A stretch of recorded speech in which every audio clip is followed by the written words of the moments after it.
Hello student, आई ma'am sir. आज हम पढ़ रहे हैं सामान्य क्वेश्चन, यानी आपके सामान्य प्रश्न पढ़ रहे हैं गणित के। तो देखिए, पहला आपका प्रश्न है आपका कि देखो, राम बाजार गया। राम ने बाजार से 9,385 रुपये के गेहूँ खरीदे, फिर 5,078 रुपये के चावल खरीदे और आपके 7,595 रुपये के अन्य वस्तु खरीदी। तो बताओ राम ने कुल कितने रुपये खर्च किए। यानी आपका प्रश्न समझ में आ गया होगा कि राम बाजार जाता है, बाजार से आपके 9,385 रुपये के गेहूँ खरीदता है, 5,800 रुपये के चावल खरीदता है और आपके 7,595 रुपये के अन्य वस्तु खरीदता है। तो आपको बताना है कि राम ने कुल कितने रुपये खर्च किए बाजार में। तो देखो, अब कुल आया है। कुल का मतलब होता है जोड़ करना। कुल का मतलब क्या होता है? जोड़ करना, यानी सबके जोड़ करनी है आपको। तो देखो, आपके जोड़ करेंगे तो देखो, इसका आपका हल लिखेंगे। तो ये आपका 9,385, पहले आपके 9,385 के चावल मतलब गेहूँ खरीदे, फिर आपके 5,078 रुपये के आपने चावल खरीदे, फिर आपका 7,595 रुपये के क्या खरीदे, अन्य वस्तुएं। तो आपको बताना कुल कितना खर्च किए। तो देखो, इन सबको जोड़ेंगे। क्या करेंगे? सबको, तीनों को जोड़ना है इसमें। तो देखो, 5 और 5 ये 10, और देखो 5 और 5 10, 10 और 8 18, 18 का 8, असल का 1। देखो 8 और 7 कितने होते हैं? 15, 15 और 9 कितने होते हैं? 24, 24 और एक असल का 25, 25 का 5, असल के 2। ये 25 हुआ, 25 के 5, असल के 2। देखो 3 और 5 8, 3 0 5 को जोड़ेंगे तो 8 हो जाएगा। 8 में 2 असल के जोड़ेंगे तो 10, 10 का 0, असल का 1, असल का 1। 9 और 5 कितने होते हैं? 14, 14 और 7 21, 21 और एक असल का 22। तो कितने हो जाएंगे? 22। यानी तो देखो कुल खर्च, तो कुल खर्च कितना है आपका? 22,058 रुपये। तो देखो, तो राम ने बाजार में कुल कितने रुपए खर्च किए? आपके 22,058 रुपये कुल खर्च किए। आगे देखिए, दूसरा क्वेश्चन आपका। दूसरा क्वेश्चन में लिखा हुआ है कि रमेश के पास कुल थे आपके 7,500 रुपये। रमेश के पास कितने रुपए थे? 7,500 रुपये। रमेश ने अपने दोस्त राकेश को 4,595 रुपये उधार दे दिए। तो बताओ रमेश के पास शेष कितने रुपये बचे। यानी रमेश के पास आपके 7,500 रुपये थे। रमेश ने अपने दोस्त राकेश को 4,595 रुपये उधार दे दिए। तो अब बताओ रमेश के पास शेष कितने रुपये बचे। अब यहाँ आया ना शेष, यानी इसमें से ये घटाना, इसमें से ये घटाएंगे तो आपके शेष रुपये बच जाएंगे। कितने रुपये बचे थे? तो इसमें से ये घटाना है आपको। तो देखो हल लिखेंगे। 7,500 घटाना आपका 4,595 रुपये। ठीक है। देखो, 0 में से 5 जाता नहीं तो यहाँ से उधार लेंगे। अब यहाँ भी 0 है तो ये कहाँ से उधार लेगा? यहाँ से। अब इसने इसको उधार दिया, इसने इसको उधार दिया, तो यहाँ 1 कम हो गया ना। यहाँ कितना बचा? 4। अब 5 ने इसको उधार दिया, फिर इसने इसको उधार दिया, तो यहाँ भी 1 कम हो गया, तो यहाँ कितना बचा? 9। तो यहाँ कितने हो गए? 10। यहाँ कितने हो गए? 10। अभी 0 था, 1 उधार दिया, 10 हो गया। 10 में से 5 गए, पीछे कितने बचे?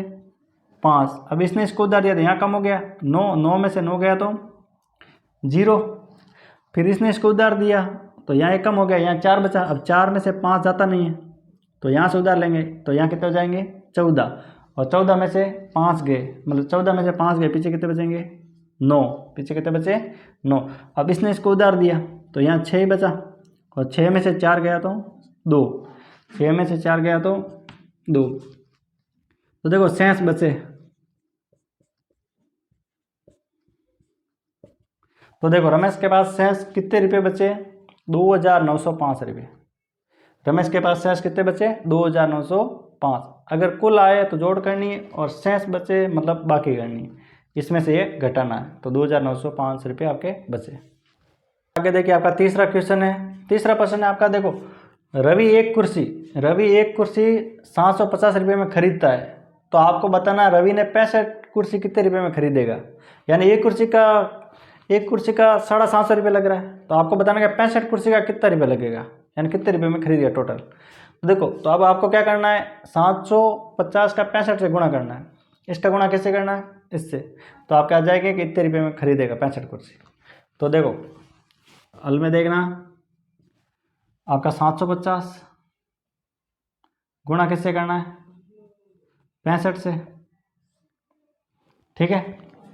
अब गुणा करना है आपका 750 का 65 है। देखो 5 का गुणा 0 से किया तो क्या आया 0, 5 का पढ़ा 5 बार बोला तो कितने होते हैं 25, 25 का 5 असल के 2, 5 का पढ़ा 7 बार बोला, 5 का पढ़ा 7 बार बोलेंगे तो आपको पता 35, 35 और 2 हासिल के 37, कितने आएंगे 37। अब देखो ये 0 के नीचे आएगा गुणा का चिन्ह, इस 0 के नीचे आएगा गुणा का चिन्ह।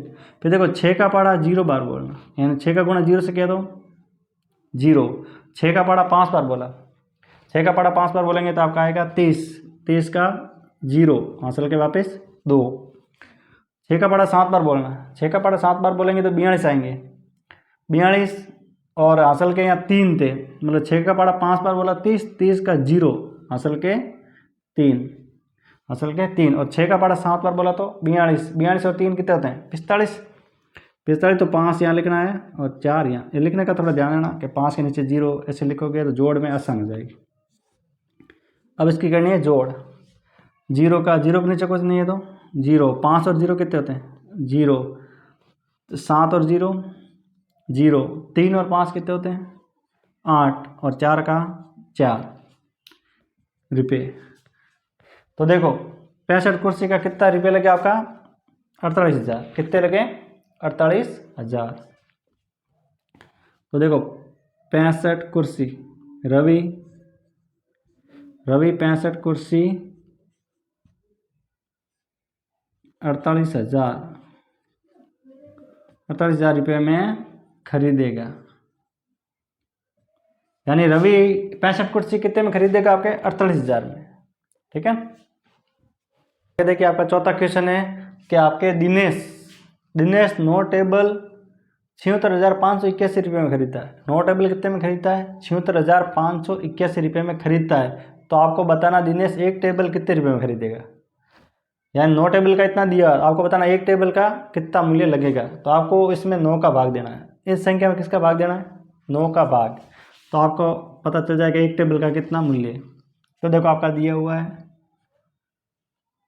76,581, भाग करना आपका 9 का। तो देखो 9 का भाग देंगे, इसमें आपको पता 9 का भाग 7 में जाता नहीं है, तो हम 2 संख्या 7 में लेंगे 76 लेंगे। अब 9 का पाड़ा बोले कितनी बार बोले तब 76 से कम आए या 76 आए, तो 7 9 63, यानी 7 बार भाग जाएगा 63 आएगा, और 8 9 72 तक जाएगा ना, हाँ तो 8 9 72, यानी 8 बार जाएगा भाग, 8 9 72 आएंगे।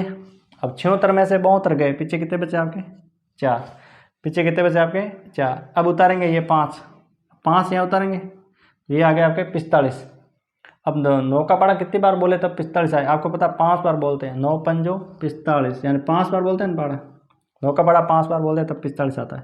तो 45 का 45, अब 45 में से पूरा 45 चला गया, पीछे क्या बचा 0, पीछे क्या बचा 0। अब कौन सी संख्या उतारेंगे आपके 8 उतारेंगे, यहाँ कितने उतारेंगे 8।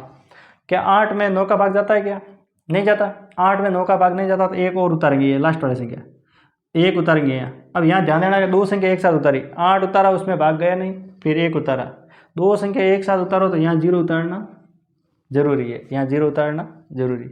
अब 9 का पाड़ा कितनी बार बोले तब 81 आता है, आपको पता है 9 गुणा 9 कितने होता है 81 होते हैं ना, यहाँ 9 बार भाग जाएगा, तो यह आया आपके 81। अब 81 में से 81 गया, पीछे क्या बचा 0, यानी पूरा भाग चला गया। तो देखो, तो दिनेश एक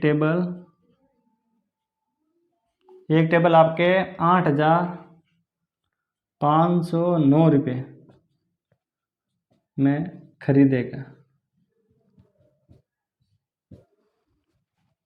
यानी दिनेश आपका एक टेबल का कितने मूल्य लगेगा आपका 8,509, दिनेश एक टेबल 8,509 रुपये में खरीदेगा।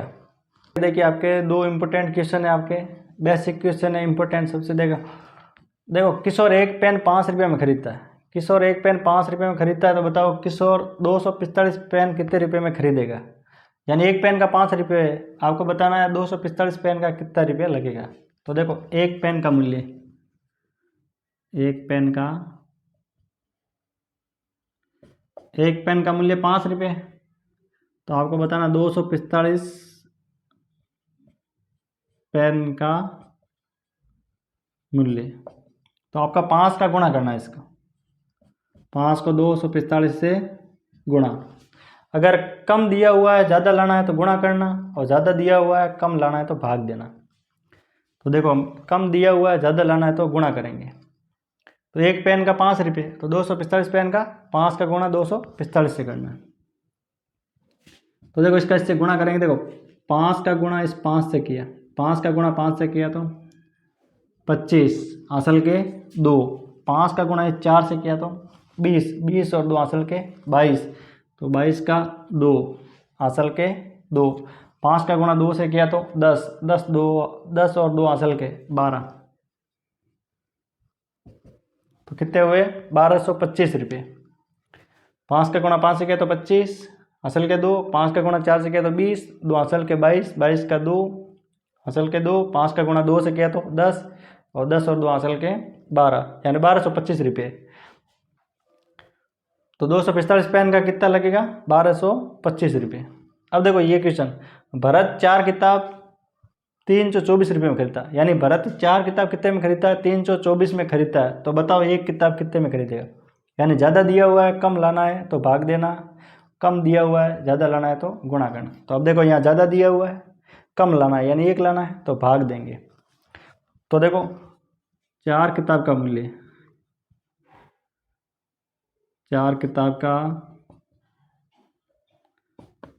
किताब का मूल्य है आपका 324 रुपये। 4 किताब का मूल्य कितना है 324 रुपये। तो एक किताब का मूल्य, एक किताब का मूल्य 4 किताब का मूल्य 324 रुपये। तो एक किताब का मूल्य क्या होगा, ये 4 चला जाएगा भाग में, 324 बटा 4, 4 किताब का मूल्य 324 रुपया, तो एक किताब का मूल्य ये 4 जाएगा भाग में।